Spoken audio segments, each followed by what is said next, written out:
Hello guys, it's Paladin Cult again, and today I'm going to be giving you guys my final thoughts on the Call of Duty Vanguard beta that came out for all platforms on September 16, which ended on September 22. So, I've divided this video in this review in probably 3 to 4 parts, and it's going to be talking about the things I liked, the things I didn't like from the beta, the things that didn't bother me as much, but I know bothered some Call of Duty players, and of course what I want to have added in the beta, my suggestions to make the game feel better at launch. Okay? So let me start off with the things I liked about the beta. Okay? First, it's set in World War II, which is my favorite time period when it comes to first-person shooter games. Yes, nowadays many FPS players, both Call of Duty and Battlefield, are now tired of the World War II setting. But probably because, of course, in 2017 we just had CoD World War II, and in 2018 until now we had Battlefield 5.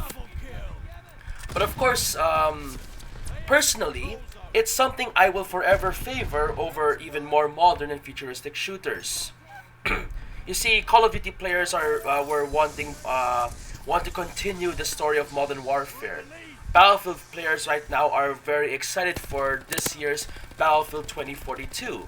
Personally, though, I'm fine with those kind of settings, but when it comes to between modern, futuristic, and World War II, I will always choose World War II. It's a second, of course. Part of the reasons why I like what I like about the game is that it's a World War II game that's crossplay. Some Call of Duty players nowadays are beginning to hate the crossplay aspect of Call of Duty because of the number of PC hackers that are in Warzone and multiplayer. Personally, I just want a World War II game that's crossplay, and that is the main reason why I'm more excited for this game than any other coming out this year. CoD World War II, again going back to 2017, was one of my favorite CoD multiplayer experiences. But unfortunately, I play it on PC. And the PC version of the game on Steam struggles to find populated multiplayer matches on Asian servers because of course I play from the Philippines. I can only find a game in CoD World War II on PC on Steam when I'm playing with my American and Canadian friends. But they don't play CoD World War II that often. Those who do play on console, unfortunately. Battlefield 5, despite its problems, is still an okay World War II game. I still find myself playing that game from time to time. Unfortunately, of course, this game does not have crossplay, which means if my other friends decide to get the game for whatever reason, especially if they're on console, they won't be able to get the game because, of course, well, they play on PS4, they play on Xbox, while I stay on PC. So that's one of the main reasons why I want a World War II game that's crossplay. And again, of course, with Vanguard being crossplay itself, it makes me very excited. In fact, that's the main reason why I want to play Vanguard. Third, the gameplay feels like Modern Warfare 2019. Now, again, some Call of Duty players hate Modern Warfare because of how it changed the gameplay formula of Call of Duty multiplayer. It has fast time to kill. It has mounting. It has no red dots on the minimap. And it had a campy nature whenever you played the game. You can't rush around, you can't rush objectives because there'll be campers who are just mounted up with their LMGs and just looking at a corner or looking at the hallway, waiting for you to come there. It's a very campy mess. Personally, I really did prefer Modern Warfare's gameplay, despite the camping, because I'm more used to the fast time to kill games from Battlefield and other tactical shooters. The red dot issue did not bother me as much because I came from playing. By the time I started playing Modern Warfare, I just came from playing Battlefield 1 and Battlefield 5, which took away the red dots on the minimap as well. Although, again, I would not be against putting those red dots back in the minimap, just saying there. Call of Duty Black Ops Cold War went back to the traditional style of Call of Duty multiplayer gameplay. Despite how much hate it's getting right now because of how bland people think it is, It succeeded in feeling like a Call of Duty game again for most players, more so than Modern Warfare ever did, or how Vanguard feels right now. Nevertheless, I still prefer Modern Warfare's style of gameplay, and I'm happy that Vanguard is mixing both Cold War and Modern Warfare styles of gameplay as well. Again, for the camping, I don't support the gameplay style, but it's inevitable. It's inevitable in any first-person shooter game, especially in arcade shooters like Call of Duty. But even in Modern Warfare, I would try to run around more than camp, but unfortunately, camping, no matter how bad it is, it's still a legitimate strategy when playing first-person shooters. Another reason why I am excited for this game is because it's made by Sledgehammer Games. Now, some people don't like Sledgehammer because of how they handled COD World War II. But personally, I love Sledgehammer Games because of how they handled COD World War II. Why? Well, because number one, they actually listened to the community and made sweeping changes to their game and made it way better than what it was when at launch. The only downside, of course, is that too many people already abandoned the game and they didn't want to give the game a second chance. That was the only issue. But those people who stayed playing COD World War II felt the changes and can agree it was the right call for Sledge to make that overhaul. Okay? People asked for an overhaul in Modern Warfare 2019, but Infinity Ward never listened. People complained about the blandness of Black Ops Cold War, but Treyarch didn't do anything to make it any more interesting. At least Sledgehammer actually listens to its fans and does changes when they see they need it. Which brings me now to the next part of this review. Those are the things I liked about the beta, but now it's time for me to talk about the things I didn't like about the Vanguard beta. First, and I'm sure many of you can agree with me on this, there are no factions in this game. Sledgehammer announced in one of its promotional videos for the Vanguard that the game will have no factions, which will allow players to play whichever operator they want, regardless of what faction they would belong to. Whether you play as Roland, as Paulina, as Daniel, or as any of the operators available in Vanguard, you can play them. You can play any of them. Ideally, this would give players the freedom to choose to play whoever they want. But realistically, as we see in the beta, it becomes hard to recognize which player is friendly and which player is enemy. There have been many times where I walked alongside a player who looked exactly like me, only to realize he was an enemy because of the red diamond on top of their character model. Imagine those who play without HUD or play hardcore. How will they be able to recognize the enemies? Sledgehammer, I know you don't want to force your players to fight for a faction they don't want to play as, like the Nazis or the Japanese. But clearly, this decision to remove factions hurts the gameplay more than it helps. If I can give a suggestion, we can either go for the Modern Warfare and Black Ops Cold War route, wherein we have operators for both factions. Of course, that means you need to make up more Axis operators, because so far all I see is Roland, the German operator in the beta, and this Japanese soldier I see in the single-player trailers. I don't know his name yet. Maybe you can add other Axis operators from Italy, from Finland, Romania, Hungary, or any of the minor Axis powers. Another suggestion is to have the enemy team's player model show as generic German or Japanese or even American, Russian, or British soldiers, while the player's team would show as hero operators. So in this case, your team can be whoever operator you want, while the enemy team, so that you can be able to identify them, for you, they will show as generic milsim operators. German soldiers, Japanese soldiers, Russians, Americans, British, depending on what side of the map you're playing as, of course. So, That way, identifying enemy players would be, of course, easier. Now, another thing I would like to complain about the beta is the sprint to aim time, or the overall speed of the gunplay, rather. One major complaint I have about the gunplay of the Vanguard beta, because again, I like the fast TTK, I like the Modern Warfare style of time to kill, but one thing I didn't like was the sprint to aim time on guns like the M1 Garand and the Bren gun.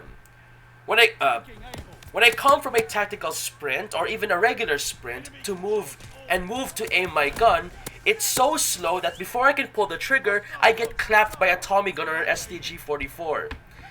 I mean, I know there needs to be some sort of penalty from going straight into a combat from a tactical sprint, but that's too slow. I don't think I have any videos of that in this clip I'm showing right now, but it's slower than even what Modern Warfare would do. Okay?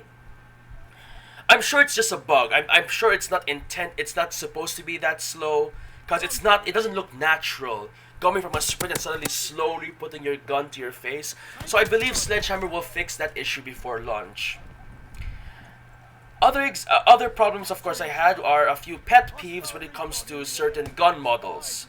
Some weapons in this game had some issues in terms of weapon modeling. Let's start first with the M1928, or the Tommy gun, which uses the model of an M1A1 Tommy gun, or Thompson, while using a 50-round drum magazine. Now, the M1A1 Thompson, from what I learned from gun YouTubers or looking up the wiki and other sites that of course talk about guns, from what I've learned, the M1A1, which is the military model of the Thompson, is unable and should not be able to equip 50 or 100 round drum magazines. They took away that capability for the M1A1 Thompson, but instead was issued with 20 or 30 round box magazines. Now thankfully, the game does have a 30 round box magazine as an attachment option. I think it's the 30 round 45 ACP fast mags. That's the attachment for it. It exists, but honestly, I think that should be the default magazine rather than the 50 round drum instead, because first of all, the guy is holding it wrong, and it doesn't really fit the model. Okay? However, if they were going to stick to the 50 round drum magazine Thompson, they could have at least used the correct model of M1928. An example, of course, would be the one in Battlefield 5, where the charging handle of the Thompson is on the top of the gun. That is the original M1928A1, which can use 50 round and even 100 round drum magazines. Okay? I would also have an alternate iron sights option to have both these models in, because I checked in the other guns.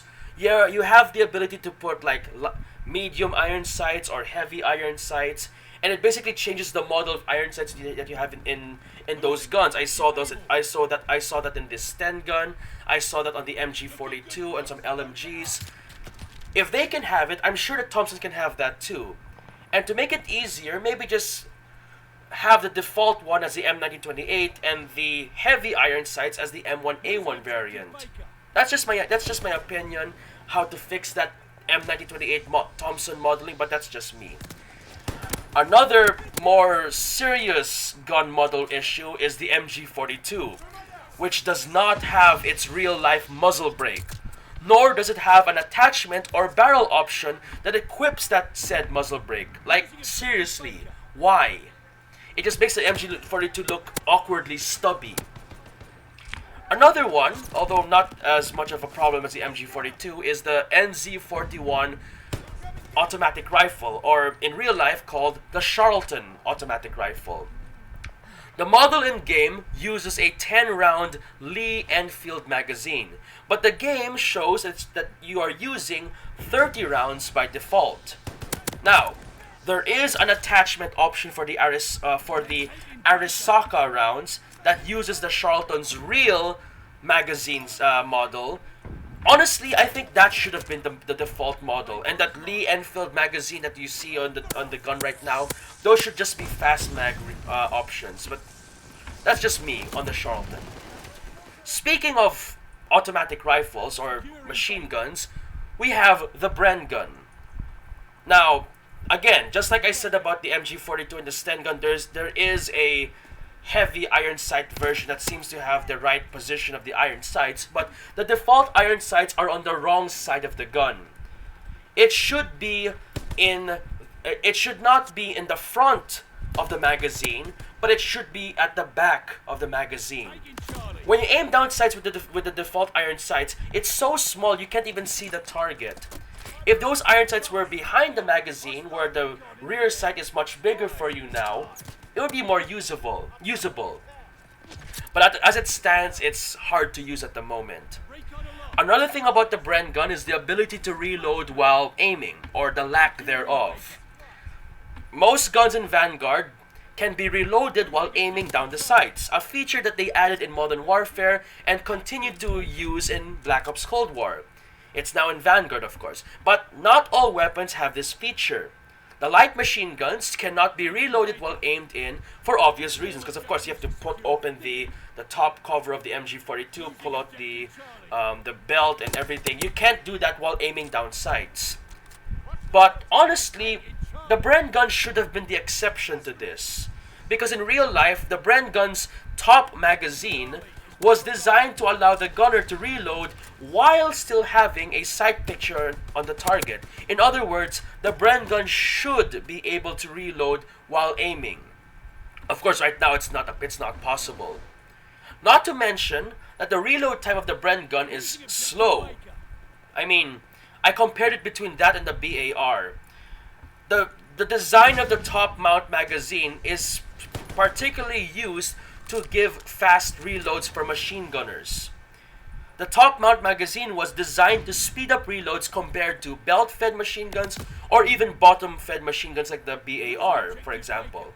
But like I said, between the BAR and the Bren gun in this game, the BAR reloads faster, when in reality, the Bren gun should reload faster than the BAR. Now, from guns, we move on to Recon Planes and counter-Recon Planes. Prestigiouski talked about this in one of his videos, but basically, just like the operators, the Recon and counter-Recon Planes in this game have the same model, and it's pretty hard to identify which one's friendly and which one is hostile. I'd like to bring back these... Going back to CoD World War II, I would like to bring back the faction-specific planes so it's easier to identify which one is friendly and which one is foe. In Call of Duty World War II, I believe they're using the one in Vanguard right now is using the Allied Recon plane and the Allied counter-Recon plane, which of course is the Grasshopper Recon plane and the P-38 Lightning heavy fighter.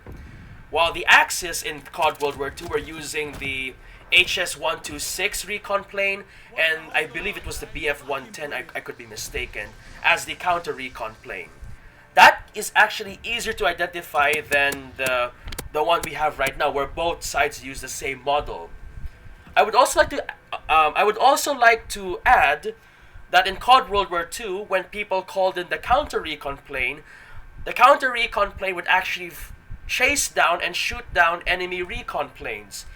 I just felt that would be cooler to see than just seeing a counter recon plane just scrambling your minimap.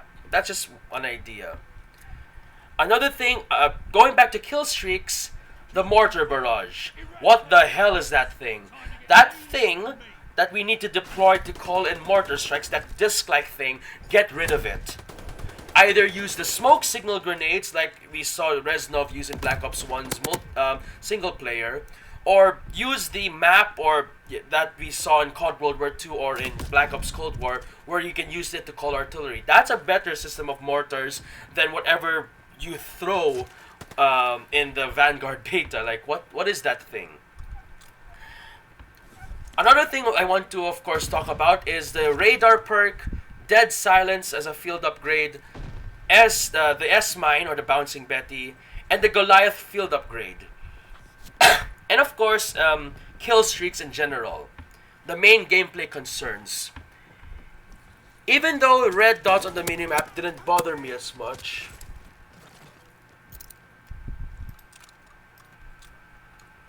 okay, so another thing I would like to talk about in the what I didn't like about the Vanguard beta was the radar perk, dead silence field upgrade, S mines as tactical equipment, the Goliath tracked mine as a field upgrade, and kill streaks in general. First, even though the red dots on the minimap didn't bother me as much on Modern Warfare, I believe that it would be for the best if we went back to the traditional red dot minimap and not the Modern Warfare 2019 style. At the same time, I do believe that Dead Silence is better off as a perk and not as a field upgrade.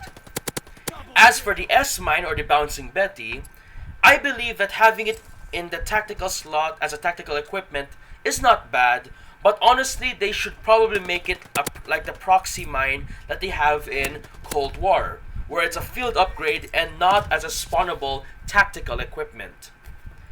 As for the Goliath track mine, I'm happy that they were able to at least have some kind of RCXD style of mechanic in this game. It's not as powerful as the RCXD from Black Ops, and definitely not as maneuverable. But it would fit better as a kill streak and not as a field upgrade. And talking about kill streaks, I'm not against kill streaks, but I do believe that the traditional score streak, and when I say traditional, I don't mean the Black Ops Cold War score streak system because that's not good. I'm talking about the one that was back in the original Black Ops games, the ones that you saw in CoD World War II, that kind of score streak system. They are a better system than kill streaks because it promotes playing the objective and less camping for kills. If I could make any changes for that, here's how I would make it. Number 1, remove the radar perk and bring back the traditional minimap. Number 2, replace the radar perk with the dead silence perk. Number 3, replace the dead silence field upgrade with the S-Mine field upgrade. Number 4, replace the S-Mine tactical equipment with maybe a flare gun or binoculars that can spot enemies on the minimap. Something like what Battlefield 1 and Battlefield 5 implemented back in their games. Number 5, kill streaks should be replaced with score streaks, but there should at least be like a perk, like back in CoD World War II it had something like this. There was a perk that you can turn score streaks into kill streaks. So that of course both score streak players and kill streaks players can have what they want. And finally, number 6, the Goliath should become a low-cost kill streak and buffed to resemble the RCXD's maneuverability, minus the jump for obvious reasons. So those are the things that bothered me in the Vanguard beta. Now here are a few other things that bothered other Call of Duty players that didn't really bother me as much. Number 1, mount maneuvering, and blind fire. Like I said, one of the things COD players didn't like from Modern Warfare was the mounting system because of how it promoted camping. Honestly, it didn't bother me. But if I were to make a change, I would only allow weapons with bipod attachments to mount.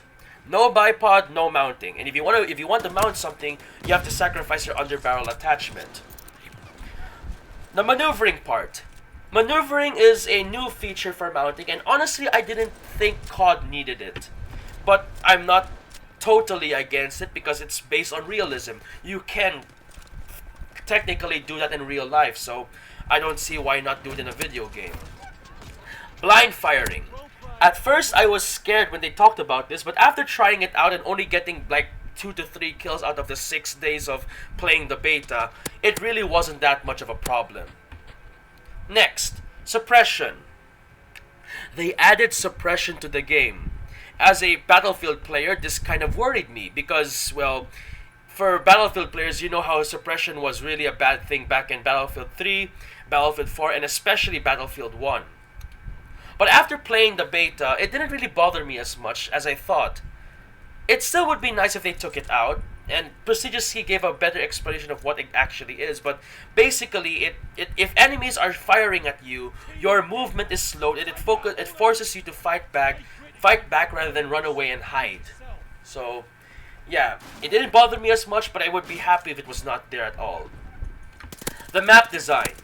In the beta, we played on 4 maps: Gavutu, Red Star, Hotel Royale, and the Eagle's Nest. All with varying sizes and player counts thanks to the combat pacing. Some players didn't like how there were too many sightlines and that allow people to flank and get players off guard. Personally, I wasn't bothered too much by this. Again, I played Modern Warfare, which had a similar map design because of its emphasis on realism, but I do hope that the other maps at launch will at least be better than the ones we have at the beta. The time to kill. Again, I'm not bothered by this, but many CoD players, after 1 year of playing Black Ops Cold War, going back to the fast time to kill of Modern Warfare caught many of them off guard. And even though that's the case, it's not something I'm worried about. I am happy for a fast time to kill, but I know other CoD players don't like that. Finally, it's just a reskin of Modern Warfare, or this game should have just been a DLC for Modern Warfare 2019.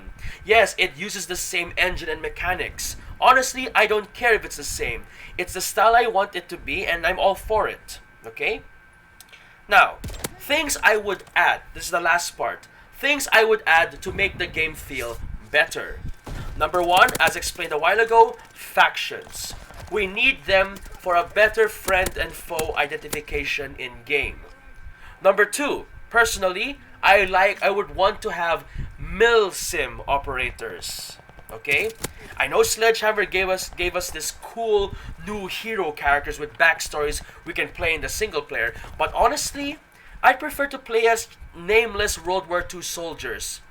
And that's how I played back in Modern Warfare. I was more focused on using milsim operators than using the actual operators. Sure, there was Soap, there's Ghost, there's Price, there's in Black Ops there's Woods, there's Park, there's Adler, Hudson. Anyway, yes, there were cool characters, but I was more focused on playing as regular soldiers. I'm more into that style than playing as hero characters. So I would really love if they would add milsim operators at the start of the game. Play as a regular Japanese soldier, a regular German soldier, Russian, American. The models should probably already be there because of the single player. Just port them over to the multiplayer. That's easy as that. Another thing I would like them to add is the Black Ops Cold War pinging system. Black Ops Cold War added the pinging system to multiplayer, where players can ping locations of enemies, objectives, and certain areas of the map. Kind of like what Battlefield 5 does in the multiplayer. I really like that system, and I wish Vanguard had it as well. As it stands, it's not in Vanguard yet. Modern Warfare multiplayer didn't have it, but of course they did add it in Warzone. So I think it'd be an easy implementation into Vanguard, since of course they make use of the same engine. Next, customizable attack dogs. The attack dog kill streak is very good, but it could be better. Rather than having Dobermans for my team and German Shepherds for the enemy team, lol, at least the dogs can be easily identified and not the players. Anyway, why not have the option to customize a player's attack dogs? This can give some monetization opportunities for Battle Pass rewards. I'm sorry, it's just something I would think of. If I was a developer, this would actually be a good thing to do.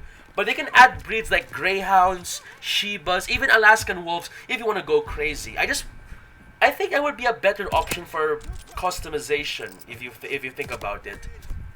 Anyway, next, War and the Ground War game modes. War in CoD World War II was a special game mode where one attacking team would push forward and do objectives such as escorting a tank to a certain location, destroying roadblocks, planting bombs in the ammo supply, and building bridges, while the other team defends and stops them, does whatever they can to stop them. I know the current available maps that are in the game right now don't seem to support this game mode, but it would be cool if they added this game mode in any way, shape, or form. Warzone had this limited time game mode called Payload, which is basically something like one of the missions in the war game modes back in CoD World War II. So if this was a sneak peek of what Vanguard was planning on adding, I'm all for it. But one thing I really want in Vanguard to add is the ground war game mode. The Modern Warfare 2019 ground war was something I'm hoping to return for Vanguard. They did add combat pacing, which is a good way, which is good because I'm able to play a team deathmatch with 48 players, which is technically actually more than Battlefield's 32-player team deathmatch. Still, there's no vehicles. I mean, I know CoD players are not fans of using tanks. I mean, going back to Modern Warfare, they didn't like the tanks in that game mode. But again, me personally, this would have been the best game mode to add tanks in. You can add Shermans fighting against Panzer IVs or T-34s against Panthers or whatever. That would have been a good thing to add for this game if it had it. So I hope that when the game launches or in later DLC, they add this game mode for, you know, a lot more chaos and fighting.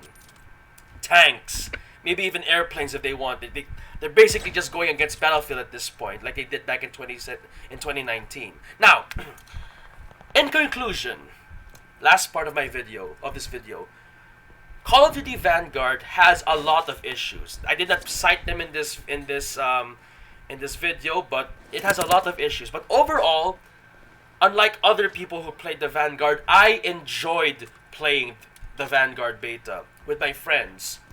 So of course, some of them didn't like what was going on. Some of them did. I am confident with Sledgehammer Games that they will do everything they can to fix the game. And knowing their track record with CoD World War II and Advanced Warfare, I know they will listen to the community more than whatever Treyarch and Infinity Ward did. And I just want a World War II game that's crossplay with my friends on console, and this is this is what I'm getting. I am very much looking forward for this game, and I'm hoping that when the game launches, all the bugs have been squished, all the problems have been fixed, and I hope when the game launches, it is a amazing game. So that'll be all for now. I'll see you guys in the next video. I hope you guys were able to enjoy my final thoughts on the beta, and I'll see you guys in the next video. Goodbye.